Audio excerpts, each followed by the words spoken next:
नारद जी का सुखदेव को उपदेश। नारद जी कहते हैं, सुखदेव, शास्त्र शोक को दूर करने वाला है। वे शांतिमय और कल्याणकारक है। जो अपने शोक का नाश करने के लिए शास्त्र का श्रवण करता है, वे उत्तम बुद्धि पाकर सुखी होता है। शोक के हजारों और भय के सैकड़ों स्थान हैं। वे प्रतिदिन मूढ़ पुरुषों पर ही अपना प्रभाव डालते हैं। बुद्धिमान मनुष्यों पर उनका जोर नहीं चलता। इसलिए तुम्हारे अनिष्ट का नाश करने के लिए मैं कुछ उपदेश करता हूँ। यदि बुद्धि अपने वश में रहे तो शोक सदा के लिए दूर हो जाता है। बुद्धिहीन मनुष्य ही अप्रिय वस्तु की प्राप्ति और प्रिय वस्तु का वियोग होने पर मन ही मन दुखी होते हैं। जो वस्तु भूतकाल के गर्भ में छिप गई, नष्ट हो गई, उसके गुणों का स्मरण नहीं करना चाहिए, क्योंकि जो आदर पूर्वक उसके गुणों का चिंतन करता है, उसकी आसक्ति नहीं छूटती। जहाँ चित्त की आसक्ति बढ़ने लगे, उस वस्तु को अनिष्टकारी समझकर उसमें दोष दृष्टि कर लेनी चाहिए। ऐसा करने पर उससे शीघ्र ही वैराग्य हो जाता है। जो बीती रात के लिए शोक करता है, उसे अर्थ, धर्म और यश की प्राप्ति नहीं होती। वे उसके अभाव का दुख मात्र उठाता है, उससे अभाव दूर नहीं होता। सभी प्राणियों को उत्तम पदार्थों से संयोग और वियोग प्राप्त होते रहते हैं। किसी एक पर ही ये शोक का अवसर नहीं आता। जो मनुष्य भूतकाल में मरे हुए किसी व्यक्ति अथवा नष्ट हुई वस्तु के लिए निरंतर शोक करता रहता है, वे एक दुख से दूसरे दुख को प्राप्त होता है। इस प्रकार उसे दो अनर्थ भोगने पड़ते हैं। जो अपनी बुद्धि से विचार कर संसार में सदा होने वाले जन्म मरण के प्रवाह पर दृष्टि रखते हैं, वे कभी उसके लिए आंसू नहीं बहाते।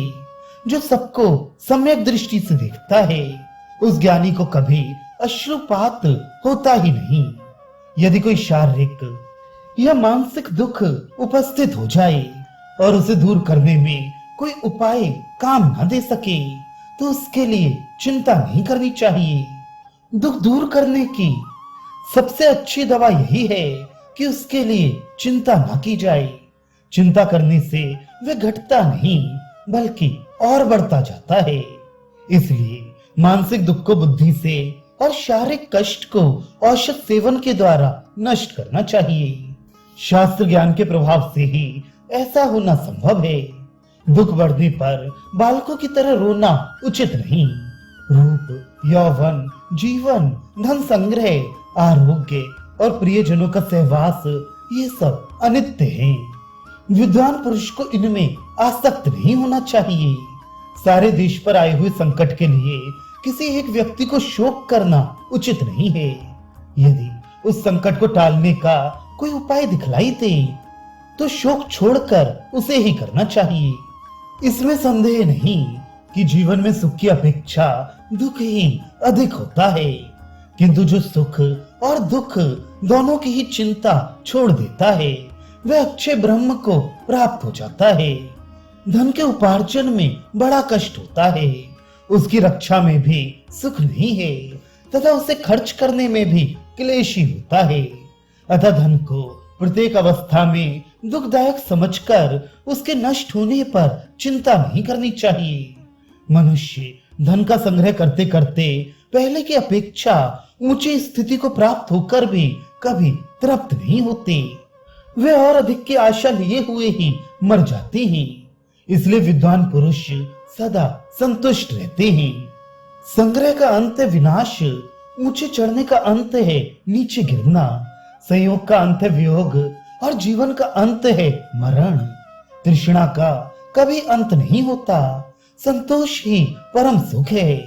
अतः विवेकी पुरुष संतोष को ही परम धन मानते हैं। आयु लगातार बीत रही है, वे क्षण भर भी विश्राम नहीं लेती। जब अपना शरीर ही अनित्य है, तो दूसरी किस वस्तु को नित्य समझा जाए। जो मनुष्य सब प्राणियों के भीतर मन से परे परमात्मा का चिंतन करते हैं, वे अपनी संसार यात्रा समाप्त करके परम पद का साक्षात्कार करते हुए शोक के पार हो जाते हैं। जैसे जंगल में नई नई घास की खोज में चढ़ते हुए पशु को सहसा व्याघ्र आकर दबोच लेता है, उसी प्रकार कामनाओं की खोज में लगे हुए अतृप्त मनुष्य को मौत उठा ले जाती है। इसलिए सबको दुख से छूटने का उपाय सोचना चाहिए। जो शोक छोड़कर कार्य आरंभ करता है और किसी व्यसन में आसक्त नहीं होता, उसकी मुक्ति हो जाती है।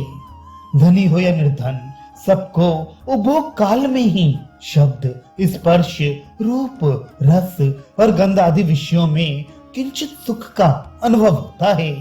उसके बाद उनमें कुछ भी नहीं रहता। प्राणियों को एक दूसरे से संयोग होने के पहले कोई दुख नहीं रहता। जब संयोग के बाद वियोग होता है तभी सबको दुख हुआ करता है। इसलिए विवेकी पुरुष को अपने स्वरूप में स्थित होकर कभी भी शोक नहीं करना चाहिए। धैर्य के द्वारा शिशिन और उदर की, नेत्रों के द्वारा हाथ और पैर की, मन के द्वारा आंख और कान की तथा सद्विद्या के द्वारा मन और वाणी की रक्षा करनी चाहिए। जो पूजनीय तथा अन्य मनुष्यों में आसक्ति को हटाकर शांत भाव से विचरण करता है तथा जो अध्यात्म विद्या में परायण, निष्काम और लोभहीन रहकर एकाकी विचरता रहता है, वही सुखी और विद्वान है। जब मनुष्य सुख को दुख और दुख को सुख समझने लगता है, उस अवस्था में बुद्धि, नीति अथवा पुरुषार्थ से भी उसकी रक्षा नहीं होती। अतः मनुष्य को ज्ञान प्राप्ति के लिए सदा प्रयत्न करते रहना चाहिए, क्योंकि यत्न करने वाला पुरुष कभी दुख में नहीं पड़ता। आत्मा सबसे बढ़कर प्रिय है, उसे जरा, मृत्यु और रोग से बचाना चाहिए। शारीरिक और मानसिक रोग सुदृढ़ धनुष धारण करने वाले वीर पुरुष के छोड़े हुए तीखे बाणों की तरह शरीर को पीड़ित करते हैं। तृष्णा से व्यथित, दुखी एवं विवश होकर भी जीने की इच्छा रखने वाले मनुष्य का शरीर विनाश की ओर ही खिंचता चला जाता है। जैसे नदियों का प्रवाह आगे की ओर ही बढ़ता जाता है, पीछे की ओर नहीं लौटता, उसी प्रकार रात और दिन भी मनुष्यों की आयु का अपहरण करते हुए बीतते चले जा रहे हैं। शुक्ल और कृष्ण दोनों पक्षों का ये परिवर्तन देहधारी जीवों को जरा जीर्ण कर रहा है। वे एक क्षण के लिए भी विश्राम नहीं लेता। सूर्य स्वयं अजर है, किंतु प्रतिदिन उदय और अस्त होकर प्राणियों के सुख और दुख का नाश करते रहते हैं। ये रात्रियां कितनी ही अपूर्व तथा असंभावित प्रिय अप्रिय घटनाएं लिए आती और चली जाती हैं। यदि जीव के किए हुए कर्मों का फल पराधीन ना होता तो वह जो चाहता उसकी वही कामना पूरी हो जाती।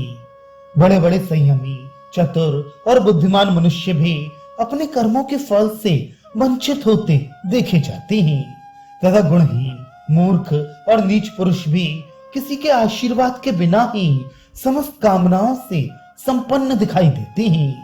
कोई कोई मनुष्य तो सदा प्राणियों की हिंसा में ही लगा रहता और संसार को धोखा दिया करता है, फिर भी वह सुखी भोगता दिखाई देता है।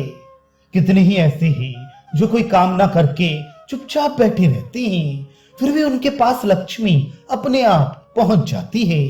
और कुछ लोग काम करके भी मनचाही वस्तु नहीं पाते। ये सब पुरुष के प्रारब्ध का दोष है। देखो, वीर अन्यत्र पैदा होता है और अन्यत्र जाकर संतान उत्पन्न करता है। कभी तो वह योनि में पहुंचकर गर्भ धारण कराने में समर्थ होता है और कभी नहीं होता। कभी कभी आम की बौर के समान व्यर्थ ही झड़ जाता है। कितने ही लोग पुत्र पौत्र की इच्छा रखकर उसकी सिद्धि के लिए यत्न करते रहते हैं, तो भी उनके संतान नहीं होती। और बहुत से मनुष्य संतान को क्रोध में भरे हुए सांप समझकर सदा उससे डरते रहते हैं, तो भी उनके यहाँ दीर्घजीवी पुत्र उत्पन्न हो जाता है।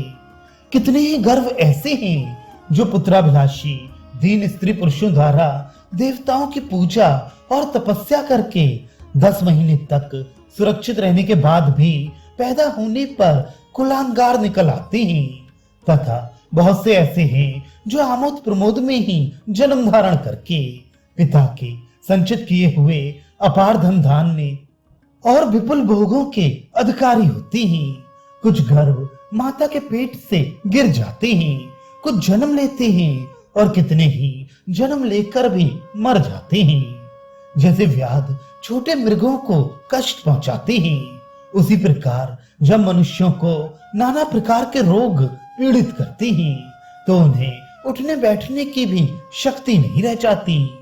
व्याध के सताए हुए मनुष्य वैद्यों को बहुत सा धन देते हैं और वैद्य लोग रोग दूर करने की बहुत चेष्टा करते हैं, तो भी वे उनकी पीड़ा खींच नहीं पाते। बहुत सी औषधियों का संग्रह करने वाले चतुर चालाक वैद्य भी व्याधों के मारे हुए मृगों की भांति रोगों के शिकार हो जाते हैं। वे तरह तरह के काढ़े और घृत पीते रहते हैं, तो भी जैसे हाथी किसी पेड़ को झुका देता है, वैसे ही वृद्धावस्था उनकी कमर टेढ़ी कर देती है।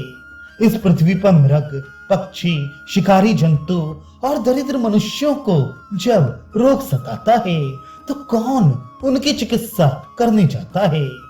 प्रायः उन्हें रोग होता ही नहीं, किंतु बड़े बड़े पशु जैसे छोटे पशुओं पर आक्रमण करके उन्हें दबा देते हैं। उसी प्रकार प्रचंड तेज वाले दुर्धर्ष राजाओं को भी बहुत से रोग घेरे रहते हैं। इस प्रकार सब लोग भव सागर के प्रबल प्रवाह में बहते हुए मोह शोक में डूब रहे हैं। देहधारी मनुष्य धन, राज्य तथा कठोर तपस्या के प्रभाव से प्रकृति का उल्लंघन नहीं कर सकते। यदि प्रयत्न का फल अपने हाथ में होता तो कोई भी मनुष्य न बूढ़ा होता न मरता, सबकी सब कामनाएं पूरी हो जाती और किसी को अप्रिय नहीं देखना पड़ता। सब लोग संसार में सर्वोपरि होना चाहते हैं और इसके लिए यथाशक्ति यत्न भी करते हैं, किंतु उसमें सफलता प्राप्त नहीं होती। प्रमाद रहित शूरवीर एवं पराक्रमी पुरुष भी ऐश्वर्य तथा मदिरा के मद से उन्मत्त मनुष्यों की सेवा करते हैं। कितने ही लोगों के क्लेश ध्यान दिए बिना ही निवृत्त हो जाते हैं तथा दूसरे को अपना ही धन समय पर नहीं मिलता। कर्मों के फल में बड़ी भारी विषमता देखने में आती है। कुछ लोग पालकी ढोते हैं और दूसरे लोग उसी पालकी में बैठकर चलते हैं। कितने ही मनुष्य स्त्री के मर जाने पर एकाकी जीवन व्यतीत करते हैं और बहुतों के पास अनेकों स्त्रियां रहती हैं। सभी प्राणी सुख दुख आदि द्वंद्वों में रम रहे हैं। मनुष्य उनमें से एक एक का अनुभव करते हैं, अर्थात किसी को सुख का अनुभव होता है और किसी को दुख का। तुम इस बात को देखो किंतु मोह में ना पड़ो। ऋषि श्रेष्ठ, यह मैंने तुमसे गौण बात बतलाई है।